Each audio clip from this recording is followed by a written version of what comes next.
Welcome to another episode of the Variety Pack, a show where I talk about things on the internet not worth talking about by bigger YouTubers. That said, let's dive on in. In 1999, a man by the name of Scott Markstein would begin working on an earlier form of a site which would later become Toonipedia. Markstein has always been a fan of animation ever since he was a child.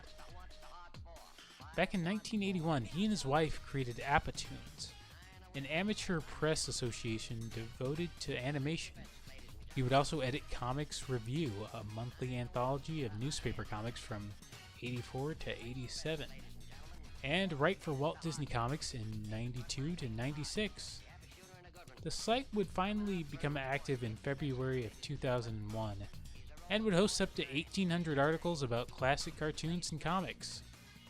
This really brings me back to the earlier days of Cartoon Network, before the cartoon era existed. The site itself is also really charming. Its overall layout is all over the place and a bit hard to read in some spots, but that just kind of adds to the experience. Sadly, Don died in March of 2012, so we'll never see any articles talking about more contemporary animation. His family promised to update the site with articles from fans, but the site hasn't really been updated since February of 2011. In spite of all this, Toonipedia will always remain a classic time capsule on the internet. Dwayne Zuella and Brandon Lackey, better known as The Adventures of Dwayne and Brando, are an online musical group who first made a name for themselves in April of 2009 when they dropped their EP of Doom on their MySpace page. Their musical style was a mix of classic retro chiptune music with rap and metal added. They've had an on and off performance history with each other, occasionally making their own solo projects like 8-Bit Dwayne's Action Adventure World and The Amazing Brando. They eventually would kickstart a reunion in October of 2012. Though like any musical group, they had their fair share of controversies. Their Mega Man 2 song got some heat for some of the lyrics.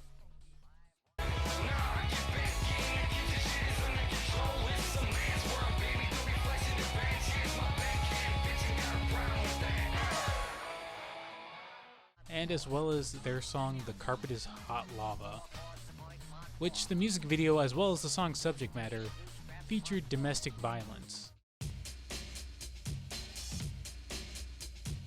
Get your ass in the kitchen. Do what you is told. The sink is full of dishes. The tub is full of mold. I have no clean underwear.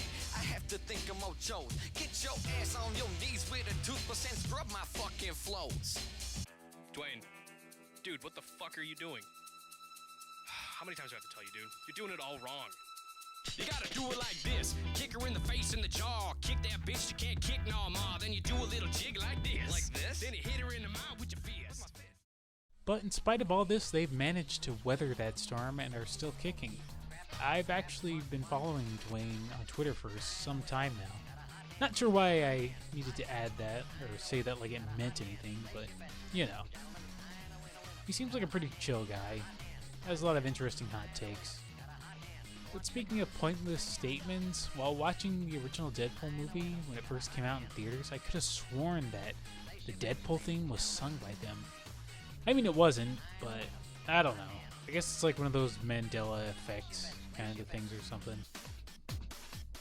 Online musical groups come and go, but Dwayne and Brando will always remain the old heads of their craft. Emily Eucas. Definitely a name I haven't heard in a long time. But she got her start around 2006 with her Alfred Playhouse series of flash vids on Newgrounds. It starred the titular character Alfred, a dog imprisoned by an abusive owner. I didn't watch the series when it first was uploaded, but I think I found out about it around 2014 or so. Shorts featured this surreal and disturbing imagery which could only be described as the world viewed through the lens of someone suffering through severe mental and emotional trauma. A lot of people speculated that Emily was abused as a kid and that this was kind of her way of venting. But since I couldn't really find any concrete evidence of that, I can't say for sure. Now, I'm probably going to get a ton of comments saying, well, actually, Yeah, I get it. I probably missed something. I'm only one man. There's not really much I can do. She's gone on to make other animations such as music videos for Tyler the Creator and MC Bushpig, as well as her own mini web series in 2010. She even started her own band called Emily Pucas and the Vagrants.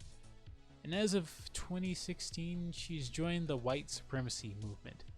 Though I'm not sure if she's just a quote reactionary or a legit white supremacist or just some edgelord taking advantage of current political climates to make a statement. That's something for another video entirely. Politics aside, check some of her vids out. Is she a visionary or just another one of those "I'm not like those other girls"? Who knows? So anyways, thanks for watching. Hopefully you guys enjoyed it, and I will see you guys next time.